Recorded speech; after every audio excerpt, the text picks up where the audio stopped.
तो कुछ लागत ना लगाए 50,000 रुपये महीना आप कमा सकते हो। प्लास्टिक को इंपोर्ट करके लाखों रुपए कमा सकते हैं।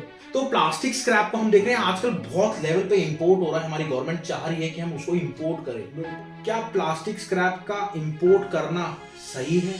स्क्रैप का काम करना सही है या नहीं है? बिल्कुल। मदर नेचर में जो कूड़ा करकट क्रिएट हो गया है, ठीक है, हम उसको समेट के फिर उसको रीयूजेबल बनाते। ठीक है। तो सर जैसे आप दुबई रहे हैं, अमेरिका रहे हैं, वहाँ भी ये काम होता था क्या प्लास्टिक स्क्रैप का लोकल लेवल पे? अब देखा जाए तो कितने से काम चालू हो जाता है सर? अगर प्लास्टिक स्क्रैप की बात करें, कम से कम कितना लागत है? लोकल में बहुत बड़ा काम है।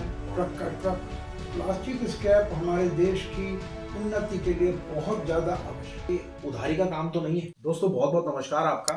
आज हमारे साथ हैं doctor Ashok Gupta sir. Sir बहुत बहुत नमस्कार। नमस्कार। देखिए सर के पास 49 इयर्स का एक्सपीरियंस है और हम तो सोचते हैं इंपोर्ट एक्सपोर्ट करने की, बट आज हम ऐसे प्रोडक्ट के बारे में बात करने वाले हैं जो आपने कभी सोचा भी नहीं था। हाँ, अगर आप लोकल में काम करना चाहते हो तो कुछ लागत ना लगाए 50,000 रुपये महीना आप कमा सकते हो। और इंपोर्ट की बात करेंगे तो इंपोर्ट में भी आप लाखों रुपए महीना कमा सकते हो। वो आइटम है, एक आइटम में बात करूंगा आज, वो है सिर्फ प्लास्टिक स्क्रैप की, कि हम कैसे प्लास्टिक को इंपोर्ट करके लाखों रुपए कमा सकते हैं और क्या क्या उसमें ब्यौरा रहता है, कैसे आप इंपोर्ट कर सकते हैं, कैसे आपको बायर मिलेंगे, कैसे आपको सेलर मिलेंगे, सारी जानेंगे। तो सर बहुत बहुत नमस्कार आपका। राहुल जी। सर सबसे पहले तो जैसे आजकल आप देखते हैं बहुत सारे ट्रेंडिंग प्रोडक्ट हैं, तो हमने एक आइटम पकड़ी है जिसका नाम है प्लास्टिक स्क्रैप। तो प्लास्टिक स्क्रैप को हम देख रहे हैं आजकल बहुत लेवल पे इंपोर्ट हो रहा है। हमारी गवर्नमेंट चाह रही है कि हम उसको इंपोर्ट करें, बट कई सारी ड्यूटीज भी लगा देती है जी। तो दो चार मेरे सवाल हैं आपसे, तो मैं उसको पूछना चाहूंगा अगर आप कहें तो। सर बिल्कुल। सर सबसे पहले तो क्या प्लास्टिक स्क्रैप का इंपोर्ट करना सही है? देखिए राहुल जी, बहुत अच्छा आपने प्रश्न किया है। बिल्कुल। पहली बात तो लोग समझते हैं कि स्क्रैप का काम करना सही है या नहीं है? बिल्कुल। स्क्रैप के प्रति उनके मन में ये है, ये कबाड़ का काम है, भंगार का काम है, बिल्कुल बिल्कुल, बेकार चीजों का काम है, बिल्कुल। कूड़ा करकट का काम है। लेकिन शायद लोगों को मालूम नहीं है कि ये इको फ्रेंडली है। इको फ्रेंडली कैसे सर? मदर नेचर में जो कूड़ा करकट क्रिएट हो गया है, ठीक है, हम उसको समेट के फिर उसको रीयूजेबल बनाते हैं। ठीक है, तो कूड़ा कम हो गया। बिल्कुल। तो ये हमने मदर नेचर की हेल्प की। ओके। तो इसलिए ये पैसा तो देता ही है, बहुत अच्छा कमाई का साधन है, लेकिन साथ में हम मदर नेचर को भी हम बढ़िया कर रहे हैं। तो सर जैसे आप दुबई रहे हैं, अमेरिका रहे हैं, वहाँ भी ये काम होता था क्या प्लास्टिक स्क्रैप का लोकल लेवल पे? बिल्कुल। वहाँ तो वहाँ की सरकारें इतना ज़्यादा जागरूक हैं कि आप घरों से जो कूड़ा निकलता है उसमें वो कहते हैं प्लास्टिक स्क्रैप अलग से रखिए। ओके, मतलब कूड़े में बाकी कूड़ा अलग, दो दो डब्बे होते हैं घर के बाहर। एक में आप जनरल कूड़ा डालते हैं, एक में आप प्लास्टिक का कूड़ा डालते हैं, जिससे कि उनको सेपरेट करने का। ये कहाँ की बात बता रहे हैं? अमेरिका की फॉर एग्जांपल। हर जगह, यूरोप में भी ऐसा ही है। तो मैं ज़्यादा अमेरिका में रहा हूँ तो मैं अमेरिका की बात बता सकता हूँ। वहाँ इसको बिल्कुल एक रिलीजन की तरह, धर्म की तरह इसको माना जाता है। बिल्कुल धर्म की तरह देखिए माना जाता है अगर आप स्क्रैप का काम करते हैं। वहाँ बहुत बड़ा चालान है अगर आप प्लास्टिक स्क्रैप को जनरल कूड़े में डाल देंगे।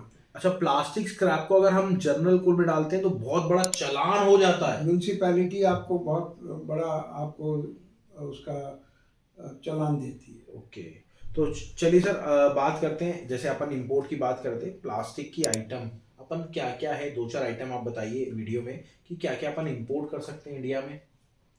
प्लास्टिक कैसा भी हो, ज़्यादातर पैक बॉटल की शेप में होता है। हाँ जी बिल्कुल। ब्लू ड्रम्स होते हैं, काले ड्रम्स होते हैं, हर चीज़। और प्लास्टिक में आप अगर अपने आसपास देखेंगे, आजकल प्लास्टिक का यूज़ इतना ज़्यादा हो गया है। खिलौने होते हैं, बोतलें होती हैं, पाइप होते हैं, बर्तन होते हैं, बाल्टियाँ, जग, क्या नहीं पैकिंग होती है। प्लास्टिक का सब कुछ होता है। क्रेट्स बने होते हैं, मिल्क क्रेट्स, और कंपनीज में बहुत प्लास्टिक इस्तेमाल होता है, जगह जगह प्लास्टिक इस्तेमाल। तो सर हमारी कंट्री में तो निकलता होगा? हाँ, यहाँ भी और वहाँ भी सेम। ओके।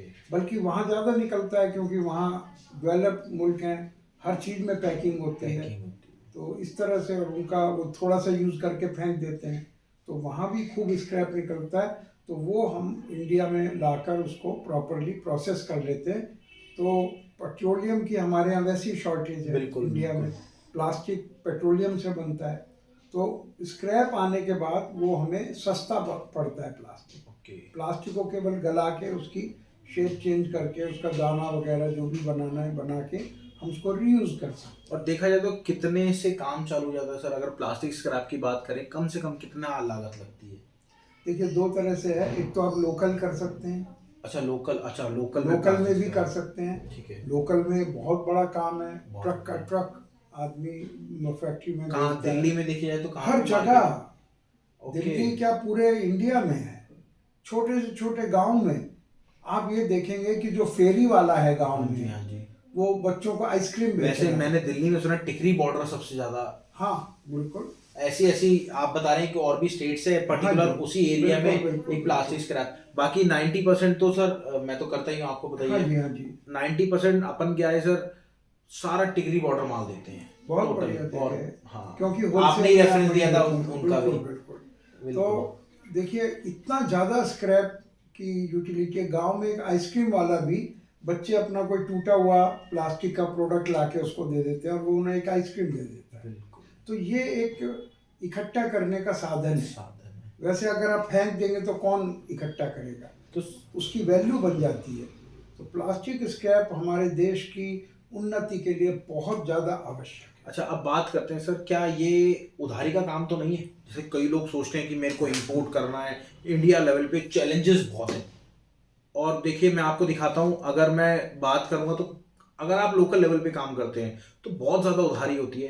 तो क्या ऐसा तो नहीं प्लास्टिक प्लास्टिक स्क्रैप? में कोई उधारी नहीं है। देखा जाए किसी भी स्क्रैप में कोई उधारी नहीं है, Okay. क्योंकि स्क्रैप से फास्ट बिकने वाली कोई चीज कोई नहीं है। चीज नहीं। लोग उसको बेचना चाहते हैं, जिसके यहाँ रखा है उसको वो बेचना चाह रहा है, और लेने वाला उसको इसीलिए ले रहा है कि वो उसका तुरंत बिक जाता है। बिल्कुल। तो ये वाला जो सीन है वो किसी भी, आप गोल्ड ज्वेलरी डायमंड ज्वेलरी में भी नहीं आपको है। ग्राहक को कहना पड़ता है प्लीज आइए पहनकर देखिए कितना सुंदर लग रहा है। कितनी बड़ी मेहनत लगती है गोल्ड और डायमंड को बेचने में। क्या लागत होगी सर इसकी अगर देखा जाए तो? आप अगर कि इंडिविजुअल ये लेवल suppose से, लोकल लेवल से कर रहे हैं तो आप 50,000 1 लाख में भी शुरू कर सकते हैं। लोकल लेवल से मात्र 50,000 से? बिल्कुल, 50,000 में तो 2-3 टन माल आ जाएगा। ओके।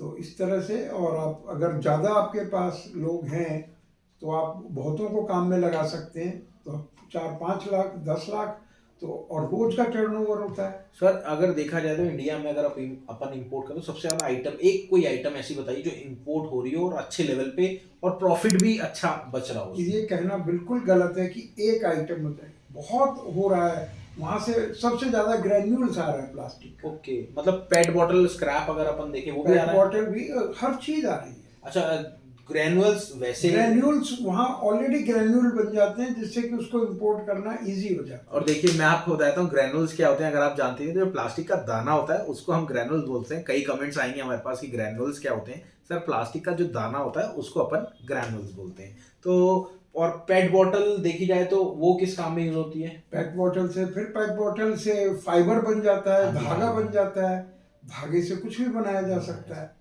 ये रीयूजेबल चीजें हैं। बिल्कुल। तो हर बॉटल पे लिखा होता है कि इसको स्क्रैप करिए, उसके पीछे साइन लगा होता है, जैसे आपके ये साइन है। बिल्कुल ये हर बॉटल पे लगा होता बिल्कुल, है। हर बिल्कुल। आइटम पे लिखा होता है कि ये स्क्रैप रिसाइकिलेबल। है। बिल्कुल तो मैं कहूँगा कि आपके इस चैनल के द्वारा बिल्कुल कि सर। ये स्क्रैप का या किसी भी स्क्रैप का, प्लास्टिक स्क्रैप का मेनली बहुत अच्छा काम है।